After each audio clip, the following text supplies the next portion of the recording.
વચનામૃત 5:70 મોક્ષમાળા શિક્ષાપાઠ 26 તત્વ સમજવું. તે પાઠ મોક્ષમાળામાં પૂરો થયો. હવે પ્રવેશિકામાં છે શિક્ષાપાઠ 42 તત્વ સમજવું. તત્વ સમજવું એટલે તત્વ એટલે તે જેની વાત કરવી છે તે પદાર્થ.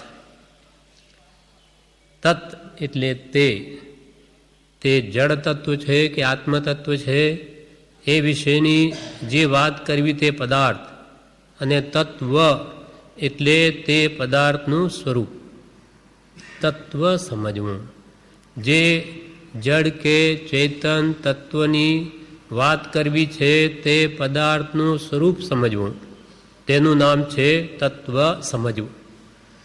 કોઈ પદાર્થનું સ્વરૂપ સમજવું હોય તો તે સમજનારની સન્મુખ દ્રષ્ટિ જોઈએ. કોઈ પદાર્થનું સ્વરૂપ સમજવું હોય તો તે સમજનારની સન્મુખ દ્રષ્ટિ જોઈએ. જે વાત સમજવી હોય તો સમજનાર એવા જિજ્ઞાસુની સન્મુખ દ્રષ્ટિ હોવી જોઈએ. એટલે જે વ્યક્તિ પાસે વાત સમજવી છે તે પુરુષ પ્રત્યે શ્રદ્ધા જોઈએ, સન્મુખ પ્રતિ જોઈએ. વિમુખતા હોય તો એ માણસની વાત ન સમજાય. બીજું, સન્મુખ એટલે એકાગ્ર ચિત્ત થઈ ને વાત સમજવી જોઈએ. મન જો ક્યાંય બીજે ભટકતું હોય અને જે જ્ઞાની ગુરુ એને સમજાવે પણ એનું મન સ્થિર નથી, ઉપરથી હા કરે પણ શું કહે છે એ ખબર ન હોય. એટલે કૃપાલદેવે ખાસ મૂળ માર્ગમાં કહ્યું, મૂળ માર્ગ સાંભળો જીનનો રે કરી વૃત્તિ અખંડ સન્મુખ. અખંડ સન્મુખ વૃત્તિ કરીને સાંભળો. નહીં તો કે અમે કહીએ અને તમે સાંભળતા જ ન હોય, ઉપરથી હા કરો તો એનો કોઈ અર્થ નથી. કરી વૃત્તિ અખંડ સન્મુખ. નોય પૂજા દિની જો કામના રે, નોય વહાલું અંતર ભવ દુઃખ મૂળ માર્ગ સાંભળો જીનનો રે. અમને કંઈ જગતનું દુઃખ વાલું નથી કે તમને ગમે તે તત્વ બતાવી દઈએ કે જેથી તમે ભટકો અને તમને ઊંધે માર્ગે ચડાવીએ એટલે અમે ભટકીએ. એવું ભાવ દુઃખ અમને વાલું નથી. કે અમને કંઈ પૂજા આવવાની ભાવના નથી કે તમે અમારી વાત સાંભળો પછી વાવા કરો, એ અમને એ કંઈ ગમતું નથી. પણ તમે સાચા માર્ગે ચડો, મૂળ માર્ગને પામો, એ દ્રષ્ટિએ માત્ર કરુણા દ્રષ્ટિથી કહીએ છીએ. માટે તમે સન્મુખ દ્રષ્ટિ કરીને સાંભળો. અમે કહીએ તે વાતને બરોબર સમજો પછી શ્રદ્ધો, અને પછી તે પ્રમાણે વર્તો કરો. એનું નામ જ સમ્યક દર્શન, સમ્યક જ્ઞાન, સમ્યક દર્શન, સમ્યક ચારિત્ર છે. એ ત્રણેયની એકતામાં મોક્ષ છે. એટલે આ જ વાત બ્રહ્મચારીજી કહી કે કોઈ પણ પદાર્થનું સ્વરૂપ સમજવું હોય તો તે સમજનારની સન્મુખ દ્રષ્ટિ જોઈએ. જીવને સ્વરૂપ સમજવાની જિજ્ઞાસા થયે, યથાર્થ સમજ જેની છે તેવા સત્પુરુષનો યોગ અને બોધ પ્રાપ્ત થાય તો સુવિચારણા કે તત્વદ્રષ્ટિ પ્રગટે છે. પહેલાં તો જેને તત્વ સમજવું છે એની સન્મુખ દ્રષ્ટિ જોઈએ, અર્થાત સાચી અંતરની જિજ્ઞાસા જોઈએ કે મારે આત્મતત્વ જાણવું છે. આત્મા નામનો શું પદાર્થ છે એ મારે જાણવો છે. કે કોઈ પણ દ્રવ્યનું સ્વરૂપ, જળ દ્રવ્યનું, ધર્માર્થ આકાશ કાળ વગેરે છ દ્રવ્યોમાંનું કોઈ પણ દ્રવ્યનું સ્વરૂપ, ગુણ, દ્રવ્ય ગુણ પર્યાય સંબંધી કંઈ પણ જાણવું હોય તો પ્રથમ તો સન્મુખ દ્રષ્ટિ અથવા સાચી અંતરની જિજ્ઞાસા જોઈએ. એટલે કે છે સમજવું હોય તો સમજનારની સન્મુખ દ્રષ્ટિ જોઈએ, અને પછી જીવને સ્વરૂપ સમજવાની જિજ્ઞાસા થયે. યથાર્થ સમજ જેની છે એવા સત્પુરુષનો યોગ જોઈએ. વસ્તુ જાણવી છે પણ જણાવનાર તો જોઈએ, એ સાચા આત્મજ્ઞાની પુરુષ જોઈએ. કુકરું મળી જાય તો ભોગ મળ્યા. અજ્ઞાનીને જાણવું છે અને એ ઊંધું બતાવી દે તો માર્ગ વિપરીત માર્ગે ચડી જાય. એટલે અહીંયા કહે છે પહેલાં તો આત્માર્થીની સાચી જિજ્ઞાસા જોઈએ, અને જિજ્ઞાસા થયે યથાર્થ સમજ જેની છે તેવા સદ્ગુરુ. યથાર્થ એટલે જેમ છે તેમ, યથાર્થ એટલે જેમ છે તેમ સ્વરૂપને જેણે જાણ્યું જડ કે ચેતન, એવા જ્ઞાની પુરુષનો યોગ જોઈએ. પણ એ પણ મહાપુણ્ય હોય તો મળે, કે બધાને ન મળે. સાચા આત્મજ્ઞાની પુરુષ મોટા ભાગે તો અનાદિથી આપણે પણ કુગુરુના ફંદામાં જ ફસાયેલા હતા. એ જ યોગ બને છે મોટે ભાગે. એ તો અતિ પુણ્યનો ઉદય હોય તો સાચા આત્મજ્ઞાની પુરુષનો યોગ થાય. બાકી આજે બીજા જીવોની જે સ્થિતિ છે તેવી અનેક જન્મોમાં આપણી પણ હતી. આ વખતે સાચા આત્મજ્ઞાની પુરુષનો યોગ મળ્યો છે. પહેલાં પણ મળ્યો પણ માન્યો નહીં, આજે પણ મળ્યો છે પણ ન માને તો એ આજે પણ નહીવત જ છે. માને જ નહીં એની વાત, તે મળ્યા ન મળ્યા બરાબર છે. એટલે આ કહે છે સમજવાની જિજ્ઞાસા થયે યથાર્થ સમજ જેની છે તેવા સત્પુરુષનો યોગ, અને પાછો બોધ પ્રાપ્ત થાય. જ્ઞાનનો યોગ મળે પણ જ્ઞાની બોલે જ નહીં તો એ શું જાણે? એવો એમને ઉદય ન હોય તો જ્ઞાની તો એક શબ્દ પણ ન બોલે. કેવળ જ્ઞાનીઓ 8 વર્ષની ઉંમરે કેવળ જ્ઞાન થઈ જાય ને 84 લાખ પૂર્વ 1 કરોડ પૂર્વનું આયુષ હોઈ શકે, અને જો બોલવાનો ઉદય ન હોય તો બોલે જ નહીં, અને 8 લાખ કરોડો વર્ષ જીવે છતો ન બોલે. એટલે એમને પણ એવો ઉદય જોઈએ. એટલે કૃપાળુદેવને એવો ઉદય હતો ત્યારે તો આ કાળમાં આવ્યા, નહીં તો એમને આશ્ચર્ય ઉપજાવે છે કે આ કાળમાં અમારો જન્મ અમને આશ્ચર્ય ઉપજાવે. પણ આપણા પુણ્યનો ઉદય અને એમના કર્મનો ઉદય, એટલે આવો યોગ બેસી ગયો, નહીં તો મળે નહીં આવો યોગ. અને આવા ભયંકર યુગમાં તો હોય જ નહીં. એમ એટલે કે છે આ એક આપણામાં છે, આ એક નવું અછેરું થઈ ગયું. 10 આશ્ચર્યથી આ 11મું આશ્ચર્ય, કે આવા ભયંકર યુગમાં એ પણ મારા જેવા પામર જીવોને આવા ઉત્કૃષ્ટ તીર્થંકર કોટીનો પુરુષ કેવલ લગભગ ભૂમિકા સ્પર્શીને દેવ યોગ, એવા પુરુષનો જોગ થવો એ તો કઈ અક્કર ચક્કર વાત છે, અજબ ગજબ વાત બની ગઈ. અનંત જીવ છે, તેમાં આપણો નંબર લાગી ગયો. એક 100ની અણી પર જમીકંદ કેટલું રહે, એમાં તો અનંત જીવો છે. હજુ મોક્ષે કેટલા ગયા તો એમાંનો અનંતમો ભાગ. 100ના અણી પર કંદમૂલમાં જેટલા જીવો છે એનો અનંતમો ભાગ મોક્ષે ગયો. અને આગળ પૂછો તો કે આ જવાબ છે, તો કેટલા જીવો હશે? તેમાં વળી આપણો નંબર લાગી ગયો. આ તો એક આટલા કણમાં કેટલી વનસ્પતિ અહીંયા ઠાંસીને બધું ભરેલું છે, સૂક્ષ્મ નિગોદ. તો આવા અનંતા જીવો સર્વત્ર રહેલા હોવા છતાં આપણને આવા સાચા પુરુષનો યોગ પ્રાપ્ત થવો અને સાથે બોધ મળવો. એટલે ભગવાન મહાવીરે છેલ્લો ઉપદેશ એમનો, પછી મોક્ષે પધારે છે, તે ઉત્તરાધીન સૂત્ર બની ગયું. ભગવાન છેલ્લો ઉપદેશ આપ્યો તે ઉત્તરાધીન સૂત્ર બન્યું. એમાં ભગવાન 4 વસ્તુ દુર્લભ કહે છે: મનુષ્યાણી પરમંગાણી ચતુરાણી પરમંગાણી દુલ્હાણીય જંતુળો માણુસત્તમ સુઈ શ્રદ્ધા સંયમ અમીય વીર્યમ. 4 વસ્તુ જીવોને અતિ દુર્લભ છે. ચતુરાણી પરમંગાણી ઘણી જ મોંઘી છે, મુશ્કેલ, ઘણી જ દુર્લભ છે. શું? દુલ્હાણીય જંતુણો, આ મનુષ્ય આ જંતુઓને આ 4 વસ્તુ દુલ્હાણી અતિ દુર્લભ. માણુસત્તમ મનુષ્યપણું, સુઈ એટલે શ્રદ્ધા, આવા સત્પુરુષના વચનોનું શ્રવણ, એની શ્રદ્ધા થવી. સુઈ એટલે શ્રુત એના શાસ્ત્રો, એનો ઉપદેશ. સુઈ શ્રદ્ધા, અને એના પર શ્રદ્ધા થવી કે ભગવાને કહ્યું એમ જ સત્ય છે. સુઈ શ્રદ્ધા અને સંયમ અમ્ય વીર્યમ, તે પ્રમાણે વર્તવાનું વીર્ય સ્ફુરું સંયમમાં.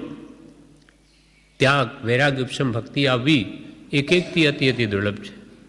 તો આપણને તો બધું કેટલું બધું મળી ગયું. હવે માત્ર પુરુષાર્થની ખામી. સદગુરુ મળ્યા, મનુષ્યપણું મળ્યું, સદગુરુનો ઉપદેશ મળ્યો, કિંચિત અંશે શ્રદ્ધા થઈ ત્યારે અહીંયા આવ્યા. હવે એ પ્રમાણે વર્તવાની ખામી છે.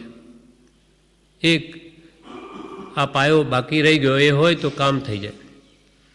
એટલે અહીંયા કે છે જીવને સ્વરૂપ સમજવાની જિજ્ઞાસા થયે એટલે યથાર્થ તત્વનું સ્વરૂપ સમજવાની આપણા માટે આત્મતત્વ વસ્તુ તો ઘણી છે, પણ મુખ્યત્વે આત્મતત્વ એ ન સમજે તો બધું ભોગ.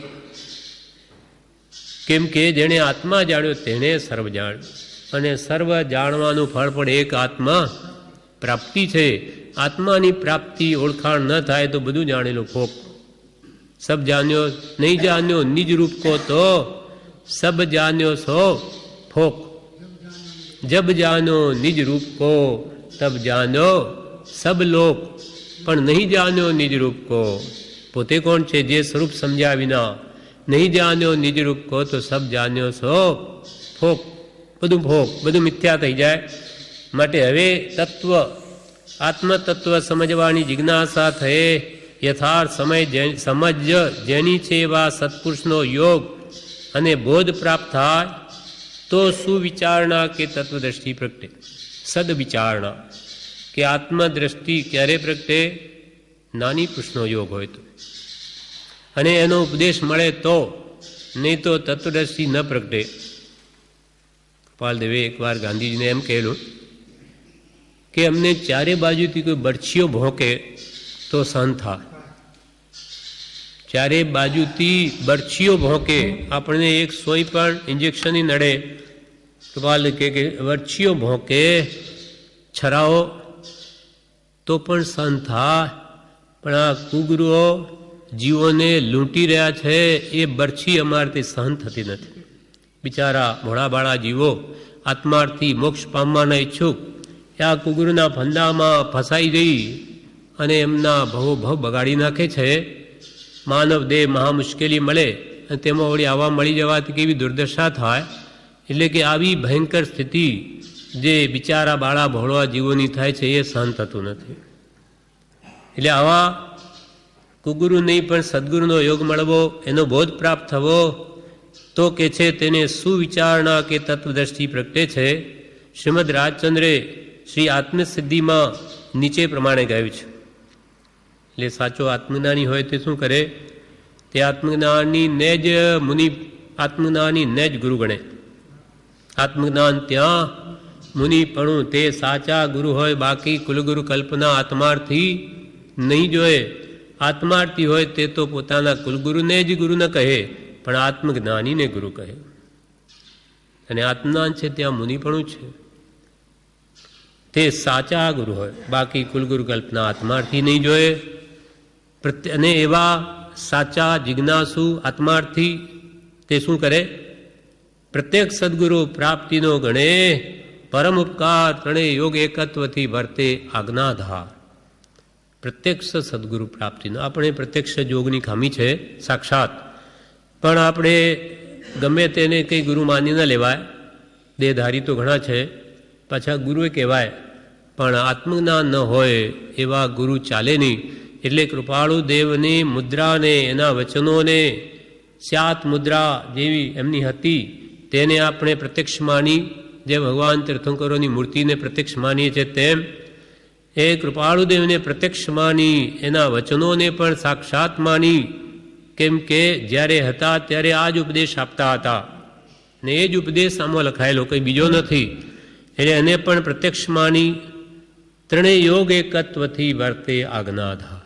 મન, વચન ને કાયા ત્રણેય યોગનું એકત્વ કરીને એની આજ્ઞાને આધારે વર્તે તો એનું જરૂર કામ થાય. ખરો આત્માર્થી હોય તે તો એમ જ કરે કે પ્રત્યક્ષ સદગુરુની પ્રાપ્તિનો ગળે પરમ ઉપકાર. ઓહો, મારા જેવા પામણને આવા પુરુષનો જોગ ગણે પરમ ઉપકાર, અને ત્રણેય યોગ એકત્વથી વર્તે આજ્ઞાધાર. મન, વચન, કાયાના ત્રણેય યોગનું એકત્વ કરીને એની આજ્ઞામાં જ વર્તે.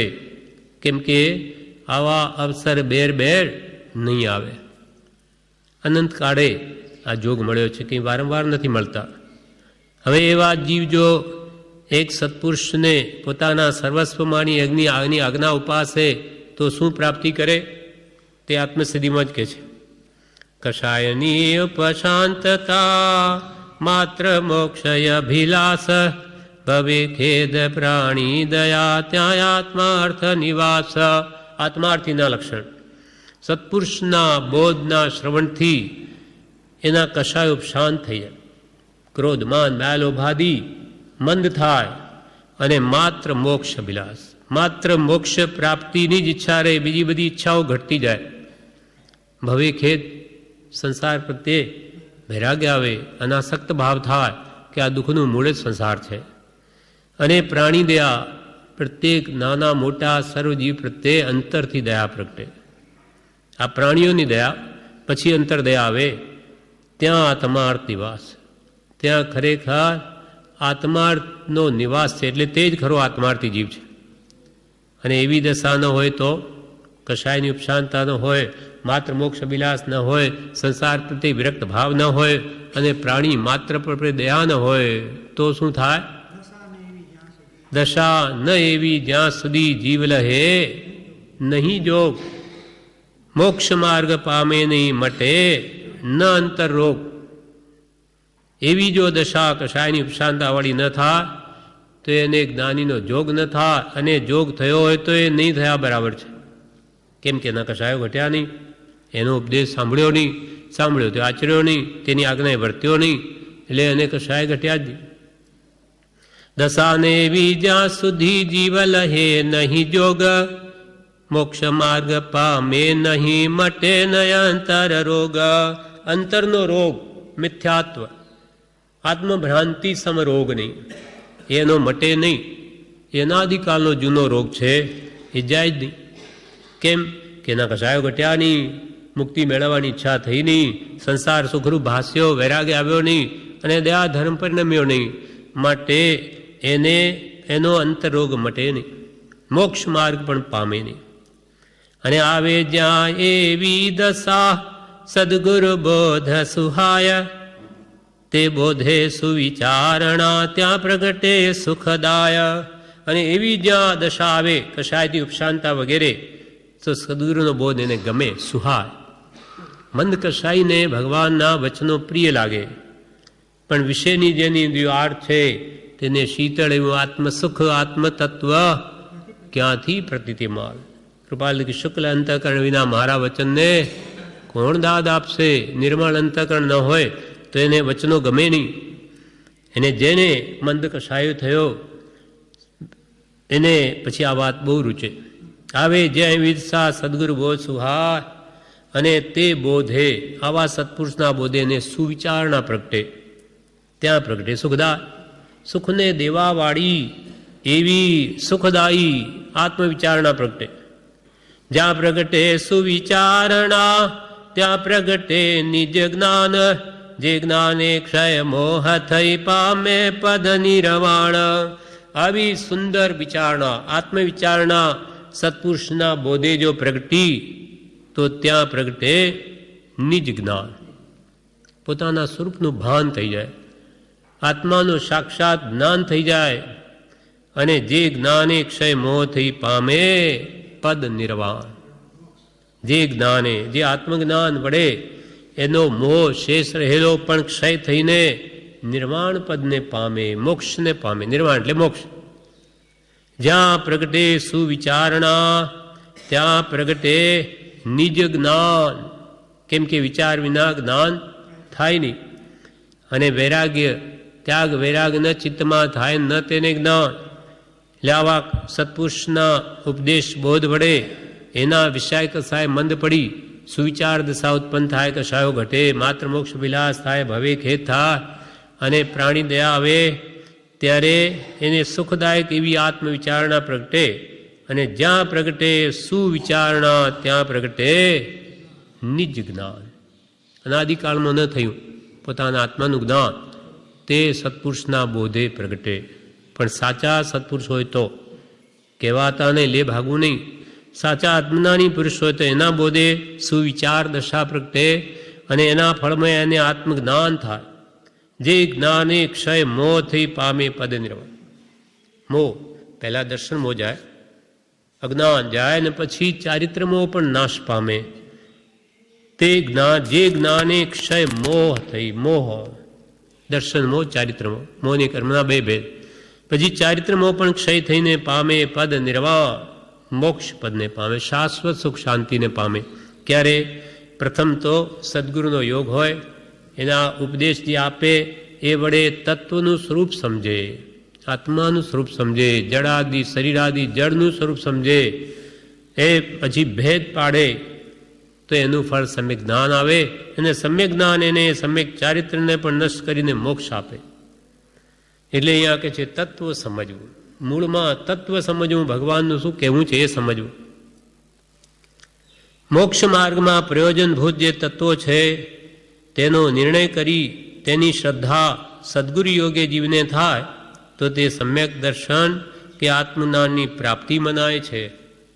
મોક્ષ માર્ગમાં પ્રયોજનભૂત તત્વ શું? 7 તત્વ: જીવ, અજીવ, આશ્રમ, સબર, બંધ, મોક્ષ, નિર્જરા. અથવા 9 પદાર્થ કહે, એમાં પાપ પુણ્ય ઉમેરો તો 9 કહેવાય, 9 તત્વ પણ કહેવાય, 9 પદાર્થ પણ કહેવાય. આ મોક્ષ માર્ગમાં પ્રયોજનભૂત તત્વ છે. મુક્તિ મેળવી હોય તો આ તત્વોને જાણવા અત્યંત જરૂરી છે. એ વગર જ્ઞાન નહીં થાય. આત્મજ્ઞાન ન થાય તો કેવળ જ્ઞાન ક્યાંથી થાય? એટલે મોક્ષ માર્ગમાં પ્રયોજનભૂત જે તત્વો છે તેનો નિર્ણય પહેલાં કરવો કે હું જીવ છું કે જળ છું, તેનો નિર્ણય કરી તેની શ્રદ્ધા સદગુરુ યોગે થાય. સ્વમતી કલ્પના નહીં, કુગુરુ આશ્રય નહીં. સદગુરુ જેને આત્મા કહે, સદગુરુ જેને દેહ કરે, પૂદગલ કહે, તે પ્રમાણે જ માને શ્રદ્ધે તો એનો નિર્ણય સાચો અને તે સમ્યક દર્શન કહેવાય છે, વ્યવહાર સંકિત. મોક્ષ માર્ગમાં પ્રયોજનભૂત જે તત્વો છે તેનો નિર્ણય કરી તેની શ્રદ્ધા સદગુરુ યોગે જીવને થાય તો તે સમ્યક દર્શન, વ્યવહાર સંકિત કે આત્મજ્ઞાનની પ્રાપ્તિ મનાય છે. તેવી શ્રદ્ધા કરવાયો જ્ઞાનાવરણ્યો ક્ષોભક્ષમ તો સર્વ મનવાળા પંચેન્દ્રિય પ્રાણીઓને થયો છે. 7 તત્વ કે 9 પદાર્થની શ્રદ્ધા કરવા યોગ્ય જ્ઞાનાવરણીય કર્મનો ક્ષોભક્ષમ જોઈએ. તો તે જે મનવાળા પંચેન્દ્રિય પ્રાણીઓ છે એ બધાને છે જ. મનધારી પંચેન્દ્રિય પ્રાણીઓ આ તત્વોને સમજી શકે છે. મન મળ્યું એટલે તત્વોને સમજી શકે તેવી શ્રદ્ધા કરવા યોગ્ય જ્ઞાનાવરણ કર્મનો ક્ષોભક્ષમ તો સર્વ મનવાળા પંચેન્દ્રિય પ્રાણીઓને થયો છે. મુનિ વેદ પણ આ જીવ મુનિપણું ધારણ કરીને બધા શાસ્ત્રો પણ ભણી લે તો જ્ઞાનાવરણ્ય કેટલો ક્ષોભક્ષમ થયો, છતાં જ્ઞાન ન થયું એ વાત કે છે. મુનિ વેશ ધારણ કરી 11 અંગ સુધી ભણવા છતાં વા ગ્રૈવિક દેવો કુઅવધિ જ્ઞાનાદિયુક્ત છતાં પ્રયોજનભૂત તત્વોનું તેમને શ્રદ્ધાન હોતું નથી. હવે એમને તો માની છે અને મુનિ થયા, 11 અંગ સુધી ભણ્યા તો પણ મૂળ તત્વનું ના નથી, આત્માનું. એટલે કહ્યું છે 6 ઢાળામાં દોલતરામજીએ,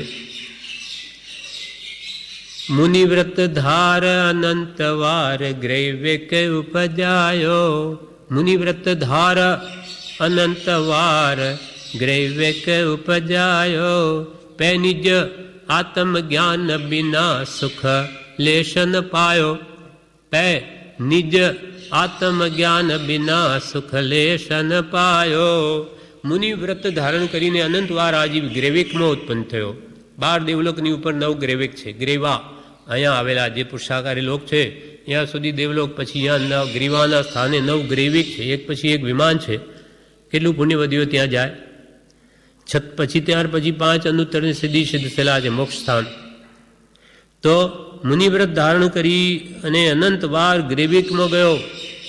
પે નિજ આત્મજ્ઞાન બિના સુખ લેશન પાયો.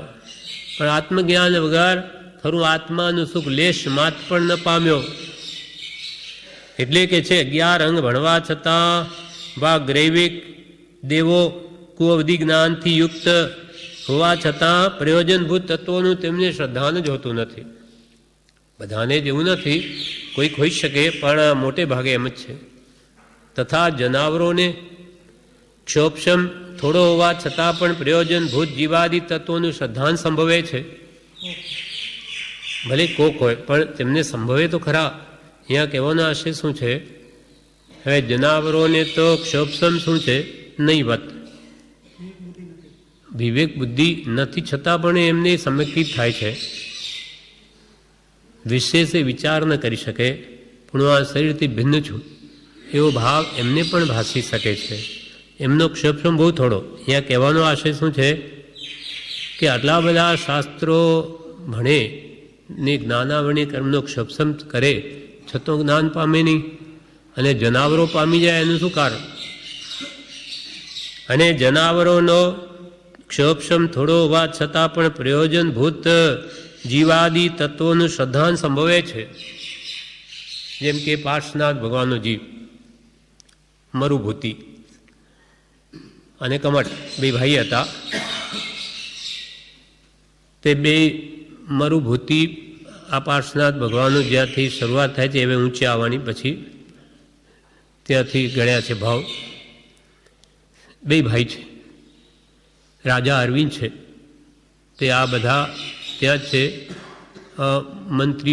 મંત્રી પુત્ર છે કે મંત્રીઓ છે. તે રાજા ક્યાંય બહાર દેશ ગયો તો મરુભૂતિને સાથે લઈ જાય છે અને રાજ્ય કમઠને સોંપે છે. એટલે કમઠની દ્રષ્ટિ ભાઈની પત્ની પર ખરાબ હોય છે. એટલે એ જેવો રાજા ત્યાંથી ગયો, પોતાના રાજ્ય હાથમાં આવ્યું કે મરુભૂતિની સ્ત્રી, પાર્શ્વનાથ ભગવાનજી મરુભૂતિ, એની સ્ત્રી સાથે દુર્વ્યવહાર કર્યો. એટલે રાજા આવ્યો ને કે રે નીચ, તને આ રાજ્ય સોંપ્યું એની આ ફાળ. એટલે એને બહાર કાઢી મૂકે છે.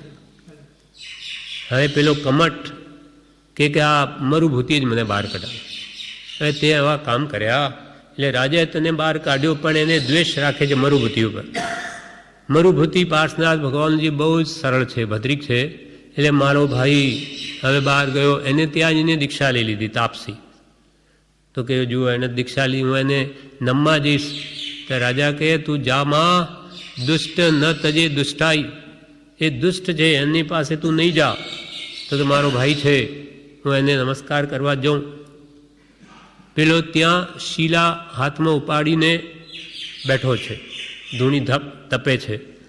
જેવો આવ્યો મરુભૂતિ નમસ્કાર કર્યા કે મને માફ કરો, આપને અહીંયા જંગલ સેવું પડ્યું મારા નિમિત્તે.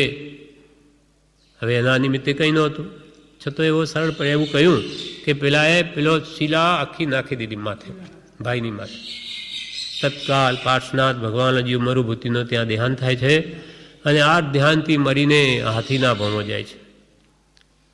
હાથીના ભમા ત્યાં એકવાર એ ગાંડો થાય છે.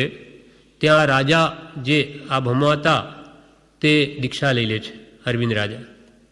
એ જંગલમાં એ અરવિંદ રાજા જેવા આવ્યા, પેલો ગાંડો હાથી બધાને હેરાન કરી નાખે, આ શું કરશે? પણ અરવિંદ મુનિને દેખ્યા, રાજા હતા એ, અહીંયા વત્સનું ચિહ્ન હતું એમનું. એ જોતા કે આ મેં કંઈ જોયું, આ મેં કંઈ જોયું છે. એ હાથીને એ વિચાર આવતા જાતિ સ્મરણ થઈ ગયું ને કે ઓ આ તો મારા પૂર્વના રાજા છે, મને એમને ના પાડેલો કે તું નહીં જા, હું ગયો તો આ મારું આવી રીતે મૃત્યુ થયું અને હું મરીને હાથી થયો છું.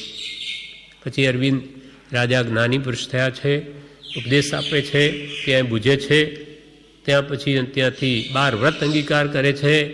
ત્યાંથી આ હાથી મરીને પછી દેવલોકે જાય. ત્યાંથી પછી ઊંચા ઊંચા ભાવ પામતા એ પાર્શ્વનાથ ભગવાન થાય છે. એમ હાથી પણ સમજી અને જ્ઞાન પામી ગયો અને આવા ઠેઠ 9 ગ્રેવિક સુધી ગયેલા અને 11 અંગ સુધી ભણવતા છતાં કેમ ન પામ્યા? એટલે અહીંયા શું કહે છે કે જ્ઞાન એ આત્મજ્ઞાન તે જ્ઞાનાવર્ણીય ક્ષોભસમ અનુસાર જ શ્રદ્ધાન નથી.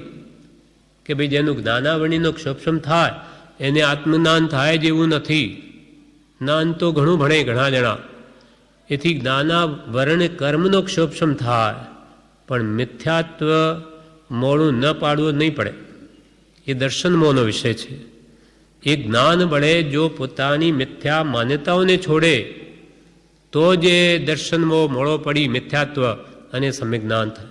બાકી જ્ઞાન ગમે એટલું હોય તેથી કંઈ જ્ઞાની થાય જ નક્કી નહીં. કેમ કે આ 9 અંગ 11 અંગ ભણેલા હજુ ભટકે અને એવા હાથી જેવા પ્રાણીઓ પણ પોતાનું કામ કરી જાય. એટલે આ કહે છે જનાવરોનો ક્ષપસમ થોડો હોવા છતાં પણ પ્રયોજનભૂત આત્મતત્વ આદિ તત્વોનું શ્રદ્ધાન સંભવે છે. માટે સમજાય છે કે જ્ઞાનાવરણના ક્ષોપસમ અનુસાર જ શ્રદ્ધાન નથી, પરંતુ કોઈ જુદું કર્મ છે અને તે દર્શન મોહ છે.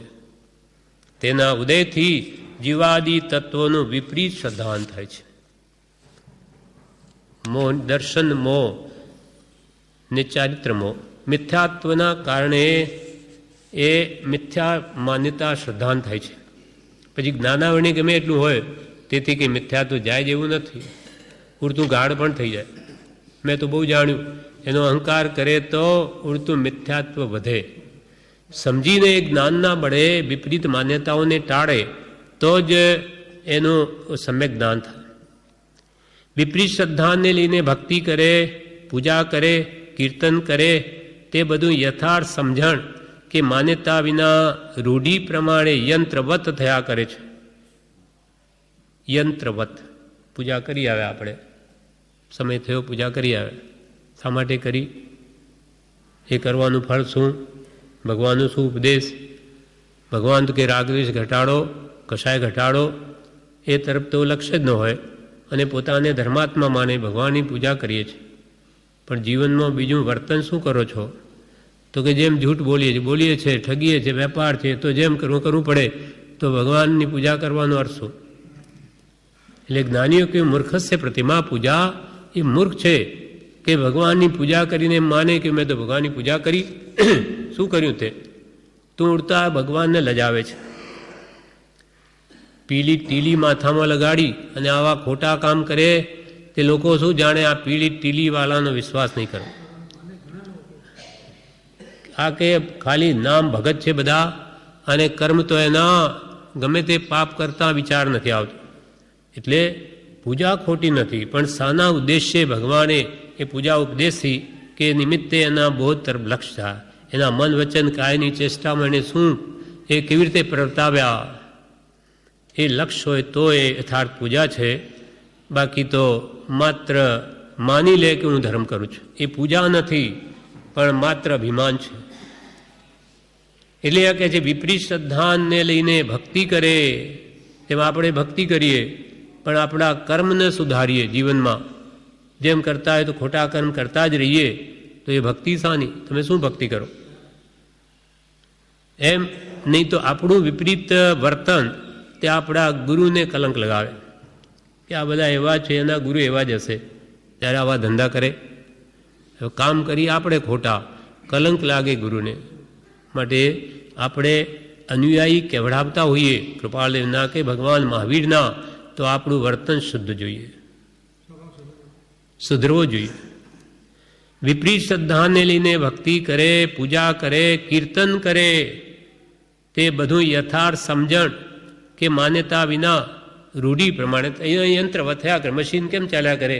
એમાં આપણે ઉઠ્યા, ભક્તિ કરી, બસ પતી ગયું. શું બોલ્યા ભગવાન જાણે. ભક્તિ કરી લીધી, પણ શું બોલ્યા, શું એમાં શું આવ્યું એ તો ભગવાન જાણે. ભગવાન તો બધું જાણે, પણ તમારું શું? એમ રૂઢિ પ્રમાણે યંત્રવત થયા કરે. તેથી સુવિચારણા પ્રગટે તો નહીં, પરંતુ હસવા જેવું પણ બને છે. બ્રહ્મચારી કહે રૂઢિગત માત્ર બોલ કરે, એનો ભાવ ન સમજે તો એ સુવિચારણા તો એથી કંઈ ન પ્રગટે, પણ ઉડતું કે હસવા જેવું થાય. એના પર એક દ્રષ્ટાંત કે છે, એક ભક્ત મંડળીમાં કૃષ્ણ કીર્તન થતું હતું. કૃષ્ણ ભગત હતા બધા, એટલે કૃષ્ણની ભક્તિ કરતા હતા. એક ભક્ત મંડળીમાં કૃષ્ણ કીર્તન થતું હતું. તેમાં મૃદંગ, કાંસી જોડા, મંજીરા આદિ વડે ભક્તો ધૂન લગાવતા હતા. મૃદંગ ઢોલકી, કાંસી જોડા, મંજીરા એ વગાડે, એ ધૂનમાં બધા ભક્તો લીન હતા. એક જણ બોલે અને બીજા બધા ઝીલે. આપણે અહીંયા બોલીએ છીએ તેમ એક જણ બોલે અને બીજા બધા ઝીલે. પણ ભજનમાં ગવાય છે તેનો અર્થ સમજે તેવું એમાં કોઈ નહોતું કે ભાઈ આ શું બોલે છે, અને આપણે પાછો એનું પાછળ બોલીએ છીએ, પણ એ છે શું એમ કોઈ વિચારનાર એમાં હતું જ નહીં. પણ ભજનમાં ગવાય છે શું તેનો અર્થ સમજે તેવું એમાં કોઈ નહોતું. માટે કીર્તન કરનાર બોલ્યો, એટલે ભજન ગવડાવનાર બોલ્યો કે એ ઢોલકા એ બધા વાગે છે, સાથે બોલ્યો, રાધાને કાને ઝાલ ઝબૂકે, રાધાને કાને ઝાલ ઝબૂકે. રાધા શ્રી કૃષ્ણની ભક્તિ કરે એટલે રાધાનો ગુણ ગાય છે કે રાધાના કાને ઝાલ ઝબૂકે, રાધાના કાનમાં ઝાલ એટલે પેલું દાગીણું હશે એ ચમકે છે. ત્યારે ઝીલનારો શું ગાવા માંડ્યું? પેલો તો કહે છે કે રાધાને કાને કાનમાં ઝાલ ઝબૂકે, ત્યારે ઝીલનારો ગાવા માંડ્યું, રાધાને કાનો ઝાલર બુકે, રાધાને કાનો ઝાલર બુકે. રાધા પેલો રાધાને કાને ને બદલે શું થઈ ગયું? રાધાને કાનો. કાનો એટલે કનૈયો શ્રી કૃષ્ણ. રાધાને કાને બી ઝાલર બુકે. શું શા માટે ઝાલર બુકે આ રાધા અને કાનો? એનો કોઈને વિચાર ના આવ્યો કે આપણે બોલીએ છીએ, બોલાવે ને આપણે બોલીએ. પેલો બોલાવે છે કે રાધાને કાને ઝાલ ઝબૂકે, ત્યારે એ બોલે રાધાને કાનો ઝાલર બુકે. એમ ગાતા ગાતા મૃદંગ કાશી જોડા અને મંજીરાના અવાજ વારંવાર કરવા લાગ્યા. પણ શું કામ રાધાને કાનો ઝાલર બુકતા હશે તેનો કોઈને વિચારે આવ્યો નહીં. શું છે આ? રાધાને કાનો શા માટે ઝાલર બુકતા હશે એનો કોઈ વિચાર જ નથી. બસ પેલો ગવડા એમ આપણે કરવું, એમ કે છે કામ નહીં થાય. આપણે શું બોલીએ છીએ, ભગવંતે આપણે શું ઉપદેશ આપ્યો એ ભક્તિ કરતાં એનો ભાવ સમજાવવો જોઈએ તો વિશેષ ભાવ આવે. બાકી કાલે આવેલું ગોળ તો ગળ્યો જ લાગે, એથી કંઈ પાપ ન બંધાય, પણ વિશેષ લાભ લેવો હોય તો એનો અર્થ સમજમાં આવવો જોઈએ તો જ ભાવ આવે. એવી જ એક બીજું દ્રષ્ટાંત બ્રહ્મચારી અત્રે કહે છે કે એક જૈન દેરાસરમાં, આ તો વૈષ્ણવનું આપ્યું, હવે જૈનો પણ કેવા છે તે કહે છે. એક જૈન દેરાસરમાં શ્રી પાર્શ્વનાથ ભગવાનના પંચકલ્યાણની પૂજા ભણાતી હતી. જે આપણે અહીંયા ભણાવ્યું છે તે જ.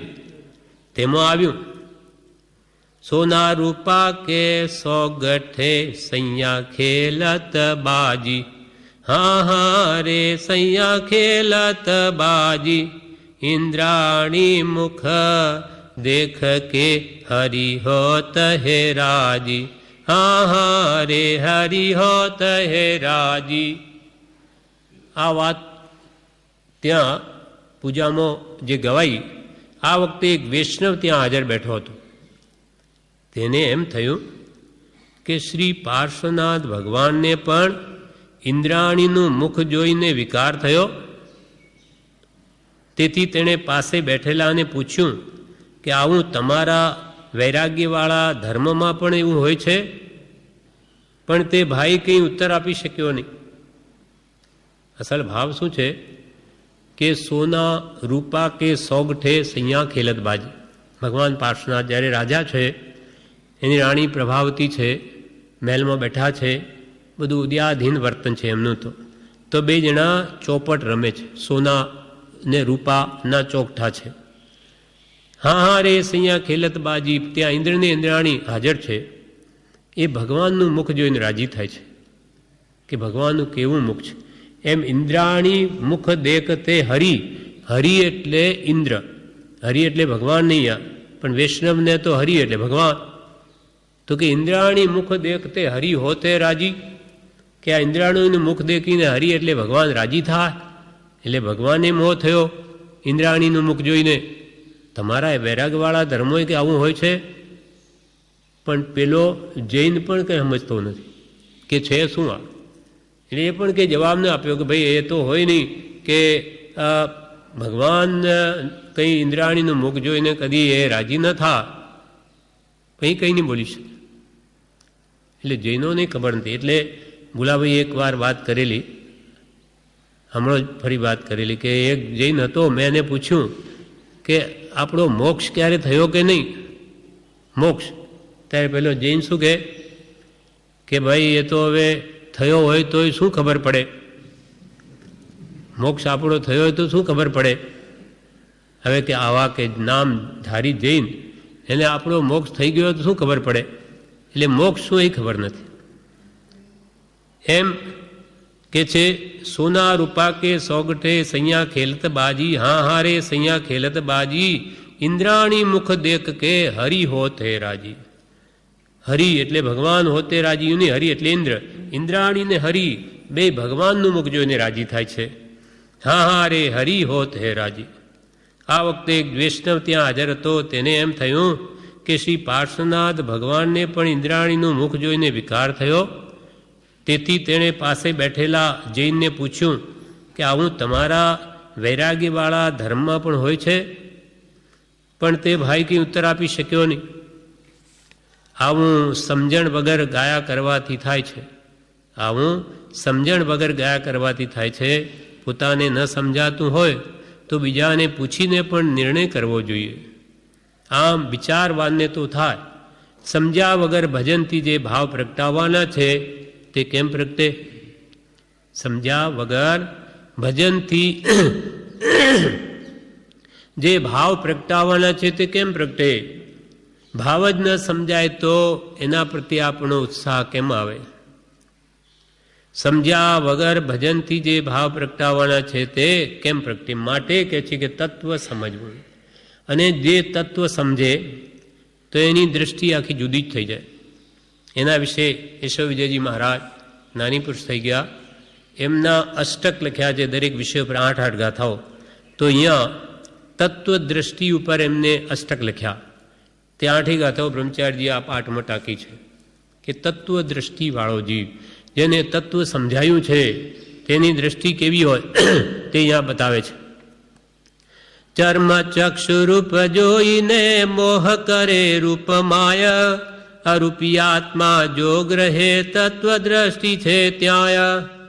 ચર્મ ચક્ષુ આ ચામડાની આંખ આપણી, ચર્મ ચક્ષુ રૂપ જોઈને, આ ચામડાની આંખ બીજાનું રૂપ જોઈને મોહ કરે રૂપમાય, બીજાના રૂપમાં મોહ કરે.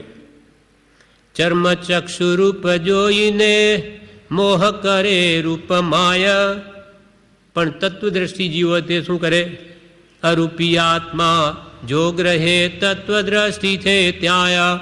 પણ જેની તત્વદ્રષ્ટિ ખુલી, આત્મદ્રષ્ટિ, તે તો તેમાં રહેલો અરૂપી આત્મા જુએ, આ ચામડાનું રૂપ ન જુએ. કેમ? તો કે એની આત્મદ્રષ્ટિ ખોલી ગઈ. એટલે એને તો આ બધા જુએ છે, જાણે છે, આ રમ્ય રમણતા કરે બધું કોને લઈને? અંદર છે બેઠેલો આત્મા. નહીં તો આ તો ચામડા હાડકાનું બનેલું શરીર કાંઈ ન કરી શકે. સુકાવા માંડે તરત કીડા પડે. એટલે જે કંઈ પણ છે તો એ તો આત્માને લઈને છે. એવું આત્મદ્રષ્ટિવાળા જીવને થાય. ચર્મ ચક્ષુ રૂપ જોઈને મોહ કરે રૂપમાય, અરૂપી આત્મા જોગ રહે તત્વદ્રષ્ટિ છે ત્યાં. હવે બીજી ગાથા. બહિર્દ્રષ્ટિ ભ્રમવાળી છે ભ્રમ છાયા વિશ્વ તેજ, તત્વદ્રષ્ટિ ભ્રાંતિ રહિત કરે ન ત્યાં સુખ સેજ. બહિર્દ્રષ્ટિ જીવો એ ભ્રમવાળી, ભ્રમની વાળી સમાન છે. ભ્રમ છાયા વિષ તેજ, એ ભ્રાંતિની છાયા એના વિષના તેજ સમાન છે. એની દૃષ્ટિ વિષમય છે, રાગદ્વેષ કરે છે. પણ તત્વદ્રષ્ટિ ભ્રાંતિ રહિત, જેની આત્મદ્રષ્ટિ ખુલી ગઈ એને ભ્રાંતિ ન થાય કે ચેતન છે તો જ આ બધા બેઠા, નહીં તો બધા મળદા, બધા સુતેલા હોય, બેસી કોઈ ન શકે. તત્વદ્રષ્ટિ ભ્રાંતિ રહિત કરે ન ત્યાં સુખ સેજ.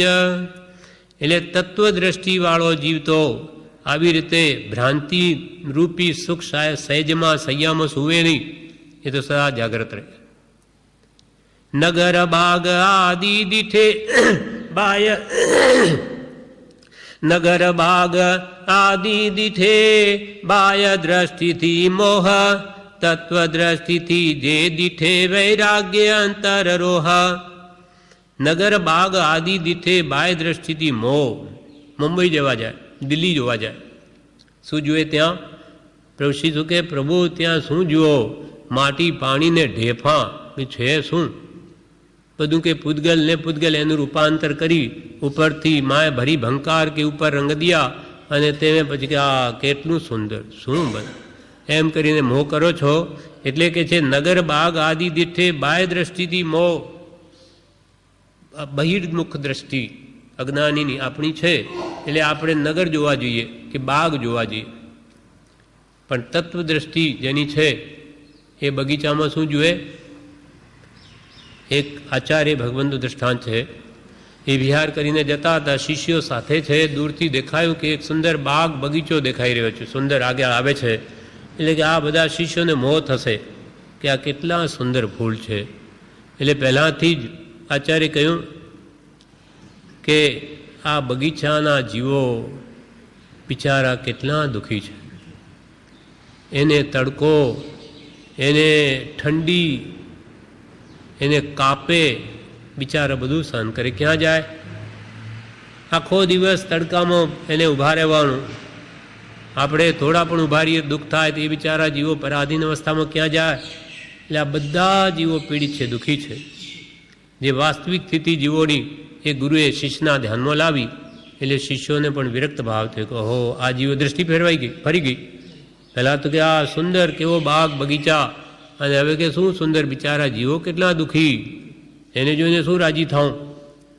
એટલે ત્યાં નજીકમાં બાગ નજીક આવ્યા કે એ જ ભાવના થઈ ગઈ, ઓહો આ જીવો બિચારા કેટલો તડકો સહન કરે, કેટલી ઠંડી સહન કરે, વળી કાપી નાખે અને ડિઝાઇનો બનાવવા, બિચારા ક્યાં જાય? દ્રષ્ટિ ફેરવી. એમ તત્વદ્રષ્ટિવાળા જીવને જે મોહના સ્થાનો પણ વૈરાગ્યના સ્થાનો બની જાય છે. નગર બાગ આદિ દીઠે બાહ્ય દ્રષ્ટિથી મોહ, પણ બહારની દ્રષ્ટિથી મોહ થાય.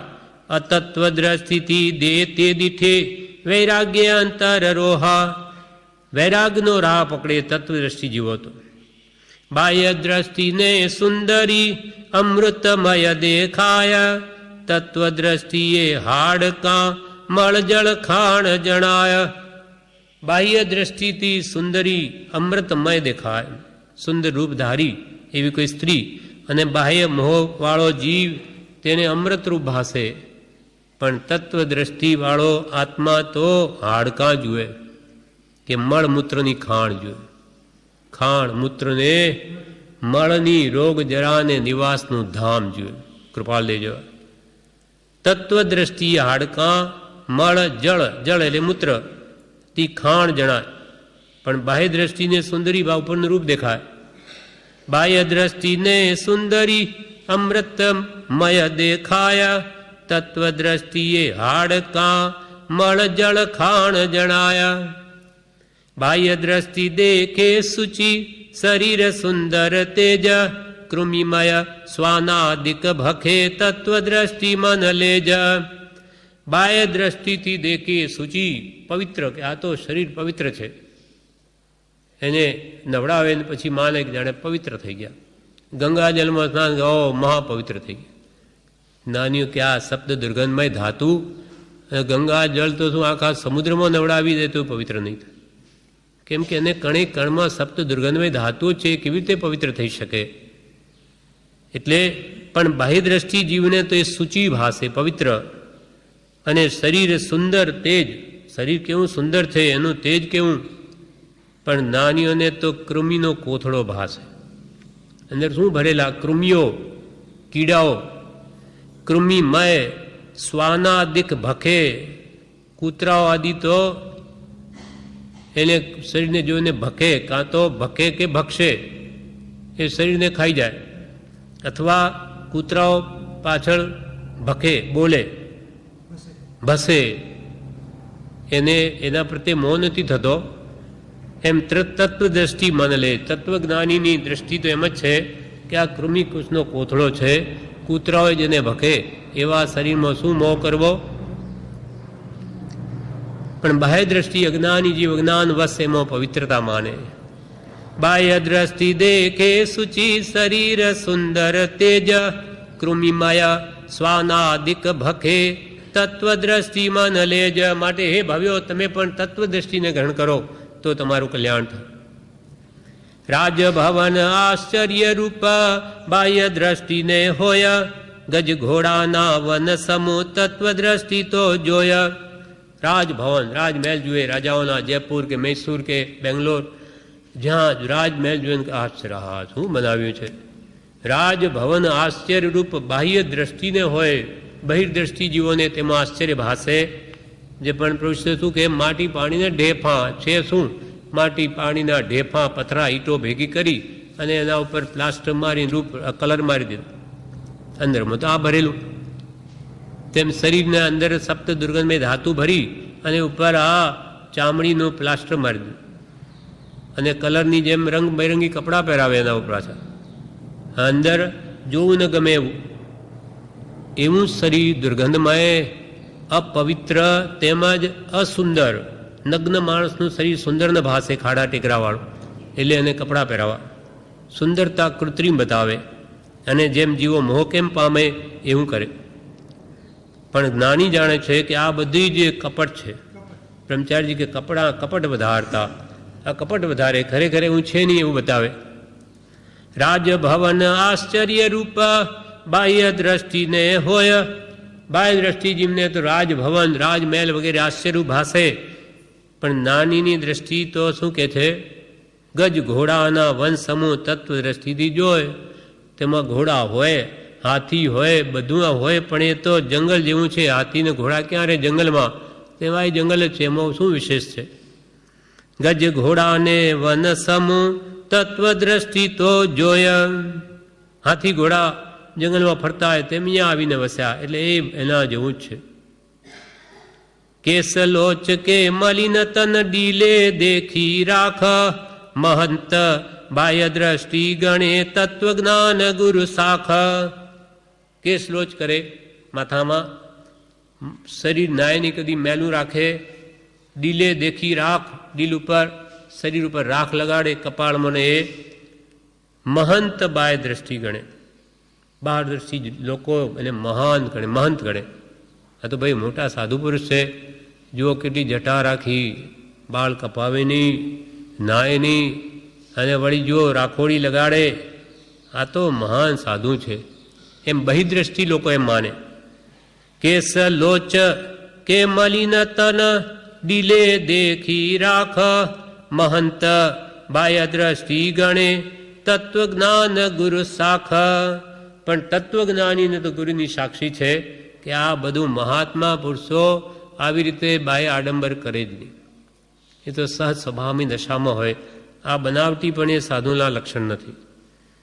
તત્વજ્ઞાની એને તો ગુરુની સાક્ષી છે, માટે એવા કહેવાતા ગુરુઓમાં એ કદી ગુરુત્વ ભાવ લાવે નહીં.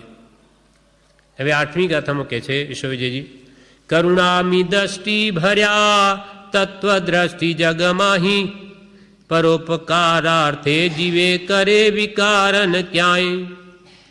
કરુણામી દ્રષ્ટિ ભર્યા, કરુણારૂપી અમૃત વૃષ્ટિથી ભરેલા એવા તત્વજ્ઞાની જગતમાં છે કે જેની સદા અમૃતમય કૃપા દ્રષ્ટિ વરસ્યા જ કરે છે.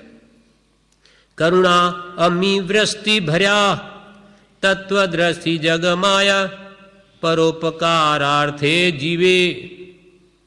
પરોપકારાય સતામ વિભૂતય. પરોપકાર કરવો એ જ મહાપુરુષોની વિભૂતિ છે. પરોપકારાર્થે જીવે. પરોપકાર સ્વપરોપકાર માટે જે જીવે, પોતાના આત્માનું કલ્યાણ કરે અને બીજા પણ જિજ્ઞાસુ કલ્યાણના ઈચ્છુક હોય તો એમને પણ ટેકો આપે, બળ આપે. પરોપકારાર્થે જીવે, કરે વિકાર ન ક્યાંય. કંઈ પણ એ સાચા મહાત્મા પુરુષો વિકાર ન પામે, વિકાર ન પામે, નિર્વિકાર રહે, એ જ સાચા મહાપુરુષો છે. કરુણામી દ્રષ્ટિ ભર્યા તત્વદ્રષ્ટિ જગમાય, પરોપકારાર્થે જીવે કરે વિકાર ન ક્યાંય. આ પ્રમાણે તત્વદ્રષ્ટિ એટલે કે તત્વને સમજવું જોઈએ. સમજ્યા વગર જીવનમાં પરિણમે જ નહીં, એટલે કે જ્ઞાન જ ન થાય. વાતને સમજે જ નહીં કે દેહથી આત્મા ભિન્ન છે વગેરે, કે 6 પદ છે, જીવ છે, આત્મા છે, નિત્ય છે, કર્તા છે, ભોગતા છે, કઈ અપેક્ષાએ કર્તા, કઈ અપેક્ષાએ ભોગતા, મોક્ષ છે તો કેવી રીતે થાય અને એનો ઉપાય શું, મોક્ષ એટલે શું વગેરે, જે 7 તત્વ, 9 પદાર્થ, 6 દ્રવ્ય, 6 પદ, જે કંઈ પણ મૂળભૂત તત્વો જ્ઞાનીઓ કહ્યા તે સમજવું જોઈએ. તો કે છે કે આ જીવને કોઈ કાળે તે પાપથી છૂટવાનો ભાવ થાય. પાપ શું પુણ્ય શું બધું જાણવું જોઈએ. ઝેર ને અમૃત બે જાણવું જોઈએ. તો કે ઝેર થોડું પીવું છે આપણે જાણવું, અરે મરી જવાય ભૂલમાં ન જાણીએ તો. એટલે ઝેરને પણ જાણવું, એટલે અર્થાત ત્યાગવા યોગ્ય વસ્તુ નહીં જાણવી અને ગ્રહણ કરવા એક વસ્તુ નહીં જાણવી. એટલે જાણીને ગ્રહણ કરવા યુગને ગ્રહણ કરવું અને ત્યાગવા યુગને ત્યાગવું, તો જ આત્મશુદ્ધિ થાય. આ પ્રમાણે આ પાઠ પૂરો થયો. એટલે તત્વ સમજો, એના ઉપર ભાર મૂક્યો કે ભગવંતનો શું ઉપદેશ છે એનો મર્મ સમજો, રહસ્ય સમજો, તો જ કે કલ્યાણ થશે. આજે નહીં સમજો તો મોડે વેળે સમજવું તો પડશે જ. સમજ્યા વગર તો કોઈ દિવસ ભેદ ના ન થાય. એટલે વહેલી તકે સમજો તો વહેલો પાર આવે. માટે તત્વ સમજવું, એમ કૃપાલદેવે આખું પાઠનું શીર્ષક જ મૂક્યું. એ પાઠ પૂરો થઈ ગયો. વિશેષ આવતીકાલે આગલો પાઠ લઈશ.